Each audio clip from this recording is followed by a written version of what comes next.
The broadcast is now starting. All attendees are in listen-only mode.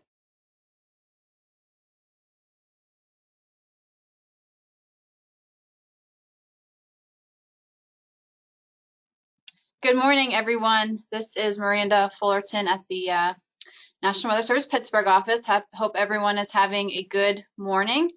I'm going to stall here for just a moment or two to let everyone join in the webinar. Thanks for joining us today. We'll keep this very short. This is just in our effort to better communicate with our media partners ahead of potential severe weather events. And today is another one. It's been a while since we've had one of these, thankfully. So, but here we go. I'm here in the conference room. Fred is actually in his office, and we have Shannon and Dave and Lee down in the ops area. They've been here this morning, and they'll help maybe fill in some gaps that Fred and I might leave out when we brief here to our slides. So without further ado, I'm going to go ahead and get started. And before I do that, actually, Shannon, I'm going to unmute you downstairs. Fred, I did the same. And so when it's your turn to talk, you guys can jump in. So, okay, so once again, thanks for joining us today. This is a briefing with today's severe weather potential. Today's event looks a little messy, and we'll kind of get into it here in terms of what can we expect, where can we expect it, maybe how many waves we can expect this in. But nonetheless, the SPC does have us outlooked under a slight risk for severe. Majority of our CWA is covered within that slight risk, our area, and then up north into Cleveland and then Buffalo's area.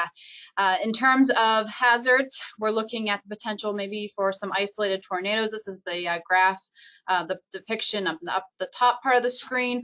Over to the right would be our wind threat. This looks to be kind of the prominent hazard potential today. And then we also do have a hail threat, barring that we can get any updrafts pretty high up there in terms of height. We'll talk about that here in a minute. Here's the 12Z Pittsburgh sounding.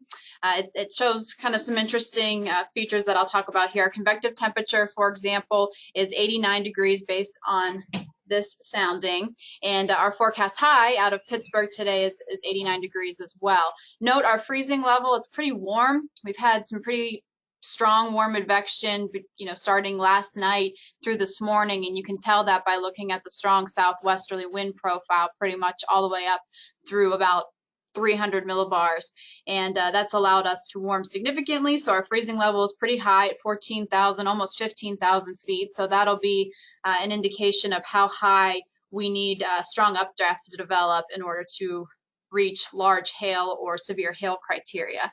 Perhaps a significant note here is our decate value. So this would be the number that we would look for the potential for downburst wind, and that is pretty high as of this morning at 1,300, give or take, joules per kilogram. And you can see the little bit of the Theta-E minimum is what we call it, the pocket of dry air here, right above, probably right around 600 millibars or so.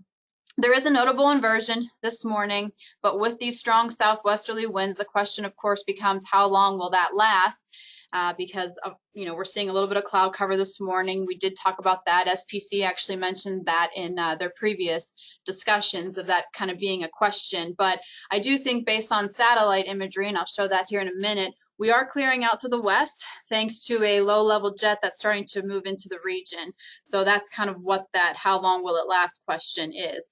And then here, I just want to let you all know we will be releasing a special balloon at 17Z. I think we noted that in chat earlier, but that is something kind of cool that we'll be doing today. Here's the recent satellite imagery. And on the left here, I have infrared, and on the right here, I have a visible loop. And just a couple notable features that I want to point out. First is on the infrared. It looks like there's this initial short wave that's responsible for some of this cloud cover, especially across western portions of our CWA. Better forcing for ascent at this point, and really I think with this whole event, is going to kind of reside along Lake Erie, which is why the SPC slight risk encompasses portions north of us as well. And you can tell about that by the cold cloud top temperatures here to our north. There is a little bit of a break though in clouds, and you can see that on the visible satellite imagery back to our west. So it hasn't yet moved into our forecast area. This is kind of the outlined in red is the Pittsburgh weather forecast area of service, if you will. But back here across central Ohio and western portions of Ohio, we are seeing the clearing, and that's thanks to a low-level jet, and I'll show that in a minute. I also wanted to note the dew point values are in the mid to upper 60s this morning as well, so you can kind of feel that. Also right around 70 degrees here too around New Philadelphia. So the moisture is surging northward, and that is in part thanks to this low-level jet. This is the SPC RAP Mesoanalysis valid at 850 millibars. This left side of the screen here is the current situation or depiction by the RAP model, and then over to the right here, looks like I cut it off, but this is valid around 17Z. So when we're going to start to see perhaps us reaching our convective temperature thanks to the warm advection associated with this jet as it gets pulled northward along this this low pressure area here. And note, it does seem to strengthen across our region as well. So that is also in part why we have the potential for isolated tornadoes, especially across, basically northern portions of the CWA, because of this strengthening low-level jet as it starts to pivot around this low pressure center. So that's something to keep in mind. So I do anticipate some clearing to occur or to continue to occur as that moves across our region. Here is the RAP 13 analysis or forecast valid at 18Z. So there's a couple questions that we have in our minds as we're looking at this. The first is obviously the cloud cover associated with that initial shortwave that we noted on visible satellite imagery.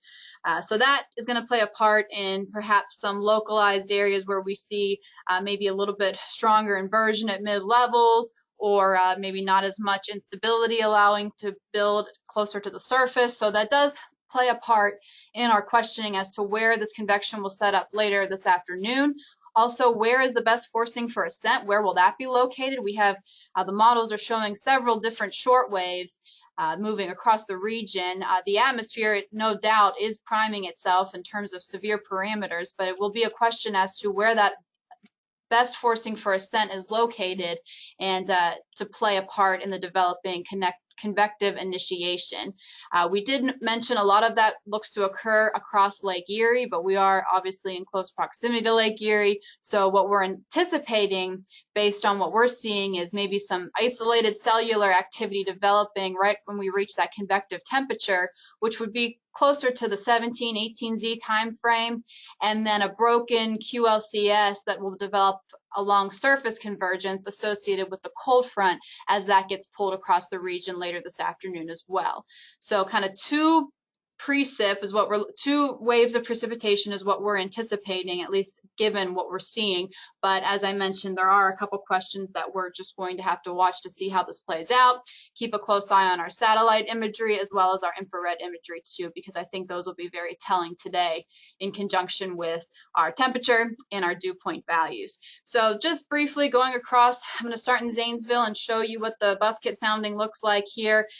As I mentioned, we have really good shear in place, especially from 0 to 3 kilometers. You can see we have strong kind of southwesterly winds, and then they veer closer to westerly as you head up through 500 millibars. So note the speed of the shear as well. So we've got a lot of shear available in the atmosphere today. We also have plenty of dry air evident as well. This is the same for basically across the entire board. So our decape values remain pretty high through this event, in addition to our overall CAPE values, which according to the NAM 3 kilometer is running just above 2100 joules per kilogram at 18Z. So we've got an atmosphere that's primed for the potential for severe. This is my hail growth zone here. So I would anticipate my updrafts, if they can remain tilted upward and are not kind of sheared over here by the stronger wind profile, we could have potential for hail developing. But I think what you should take away from this is that because of this strong wind, that seems to be more of the prominent concern, that potential for some isolated tornadoes given the good curvature of our photographs as well. So, Fred and I were talking right before this broadcast started. You would want to really watch out for northeastward moving storms, isolated storms. If they take more of a northeasterly turn, they'll be able to tap into that streamwise vorticity that we talk about, given good helicity and good shear values in the lower levels. And that would be a concern for potential for tornadic development. Similar situation over across Pittsburgh as well, maybe a little less Cape, but nonetheless, it is there. Same with the D-Cape value, so our downburst potential is there as well, as is a pretty significant shear profile too. And if we head over to Latrobe, you can see this is the NAM 3-kilometer depiction, but it shows a very similar setup. In fact, it actually has more of a backing wind to the southeast, which is really interesting in terms of potential for tornadic development once these storms get over the ridges as well, depending on overall storm motion and movement. There is a little bit of interruption here in the mid levels, but nonetheless, we'll be looking for that potential. And you probably know this by looking at storms across our area, but they tend to, if they're moving just right, tap in to some localized instability and helicity once they reach the ridges. So that will be something to watch today. In terms of Sfc Delta Theta-E, what we talked about over the last couple webinars, if you pull up BuffKit and you look at your overview, you can see this is valid.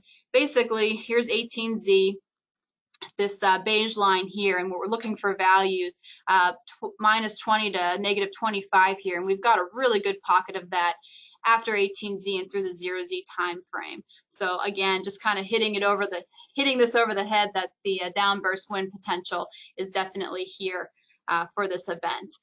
The HREF, the member reflectivity, this is valid at 18Z today. The models are a little bit all over the place, which is why this is a little bit harder to discern exact timing, and location of these storms when they develop. So our best, kind of situational opinion at this point would be storms developing in an isolated to cellular form after 18Z, and then we'll have the secondary push with a broken QLCS line associated with the cold front coming through maybe during the late afternoon into the evening hours. So something to watch for. This looks like it's kind of an all-day event once things start to develop and become unstable. In terms of the hail tool, remember I mentioned our freezing levels above 14,000 feet, so it's a fairly warm atmosphere. In AWIPS, what we're looking for is 50 dBz reflectivity, a solid core of that on the radar to reach heights of 32,000 to 35,000 today. So if we can get 50 dBz up to that height, that's when we're going to be looking for the potential for severe hail thresholds. Nonetheless, I do think we will have hail develop, but maybe once it starts to fall through the downdraft, it'll melt and assist with stronger downburst wind as well. But that's what we're looking for in terms of hail. I think at this point, Fred, I talked enough, so I'm going to go ahead and let you talk. Okay, thanks, Miranda. Yeah, so the next slide kind of goes over what I've been doing in the past with these CIPS analogs. And you can see, again, I don't focus too much on Indiana and Ohio and all the yellows and oranges because this is a 24-hour cumulative plot. So it takes in effect what happened last evening. And most of the severe weather reports last evening happened across southern Illinois. But kind of just focus in on our region, eastern Ohio, western Pennsylvania. So you do have higher probabilities of like 50–60% in western Pennsylvania. On the left image of at least one severe weather report looking back at similar events topically at the upper levels. And then on the right image of greater than 5 reports, again, probability is 30%. That's still pretty high for a probability chart. So that's mainly focused across southwestern Pennsylvania and far eastern Ohio. So we'll kind of monitor how that goes throughout the afternoon, evening. Again, the last times we've been doing these webinars, this hasn't verified super well. But again, I'm not going to throw the baby out with the bathwater on this one. Just kind of keep an eye on what happens using past historical trends. With every event, again, when we go to the next slide, we kind of are worried about flash flooding. That's our biggest impact and our largest killer in this region. And again, the flash flood threat is marginal. That's a threat level of 1 out of 4 on the Weather Prediction Center scale. Again, we've been so dry. And again, flash flood guidance is over 3 inches in 3 hours. And Lee made a good point this morning about how hard the ground is that so when if the rain falls, because precipitable waters are 1.7, 1.8 inches, then we can see additional runoff because the ground's so hard. Also, as we go into urban areas, our standard guidance for urban areas, no matter if you're dry for a month or you're wet for a month, is usually right around 3/4 of an inch. The map on the right, I kind of threw this in there. This is from a study that one of our former forecasters did using GIS and land use. And the red kind of, as it goes from blue is like water, and like the 1s and 2s are like dense forest, and the reds are more urbanized areas. And you can see, where our urban areas are essentially anywhere, where you see a red shading. So you can see Pittsburgh really stand out up into Beaver County, the Newcastle area, Youngstown, parts of Westmoreland, Morgantown, Fairmont, Zanesville. You can see these hot pockets. So these are the areas where we would see, if we get 3/4 of an inch, poor draining areas could see some high water. The storm should be moving today, so this isn't really a primary concern as much as wind is. But it's something that we always keep in mind because, again, flooding impacts more people than severe weather usually. So go to the next slide, just to kind of encapsulate, in terms of where we are. So we're in mid-July. Our severe weather season is usually runs May through June. But again, this SPC graph that I have for the historical threat for July shows, again, a 4% probability of seeing severe weather across our region. And, of course, the progs from the Storm Prediction Center have 15% for wind today. So, again, about 4 times greater risk than normal on this date for seeing severe weather. So we go to the last slide, and it talks about the drought update. So the drought update, this is something I kind of threw in there to kind of mix things up. And so, again, this is released every Thursday. It's in collaboration with all the states, the state climatologist office, and some water management folks. And you can see it really hasn't changed too much across our region, with much of Ohio and Western PA, Western Maryland in a abnormally dry yellow shading. We still have parts of Westmoreland and Fayette County, Pennsylvania, in a D1 drought. And so, again, as we got some thunderstorms this past week, that's kind of helped balance some things out. On the right is the USGS stream flow. So you can see that we have several streams in creeks in our region that are in the lower 10 percentile of flow. Some of the major stems, the Allegheny, the Mon, the Ohio, continue to be 25th to 75th percentile across Western PA. But some of our smaller streams and creeks, given all the dry conditions, are running low. I didn't put in Ohio, West Virginia, but just to give you an idea, with the regulated flows on the Muskegum, they're right around the 25th to 75th percentile of green shading for Eastern Ohio. And then in West Virginia, we're looking at the West Fork, and then the West Fork River is in the 10th to 24th percentile, but the rest of everything else is pretty much in the 25th to 75th percentile, which is a green shading. So, Western PA seems to be the areas that has more streams that has lower flows in them. But that's something we'll be watching over the coming weeks to see kind of what happens and what develops. And I believe that is all we have. So, Miranda, I'll turn it back to you. Or actually, I'll turn it to Shannon or Dave, I should say. Okay, I'm here. Shannon's here. I just wanted to add to what Miranda and Fred had to say while they were prepping. We got a mesoscale discussion from the Weather Prediction Center. They put up near northern I-80 corridor, and then north of that area, they put a chance for flash flooding. I guess the concern there is, so I can see that because the trough axis, like Miranda was saying earlier, the 850 jet, just the axis of the jet is like pretty much running along that area. So I looked at the PWATs earlier for Detroit and Wilmington. They had like 1.7, 1.8, so a lot of moisture. So those are the areas we would probably be concerned, and that's also the concern of the tornado threat. So if we do get any precipitation there, training storms over there, and then we continue to have severe storms with the saturated ground, trees will easily blow over once we get saturated ground there. So I just wanted to elaborate on that mesoscale discussion they had, but that's all I wanted to add. Okay, thank you so much, Shannon. And what I'm going to do now is I'm going to stop recording this so we can take any questions that anyone might have.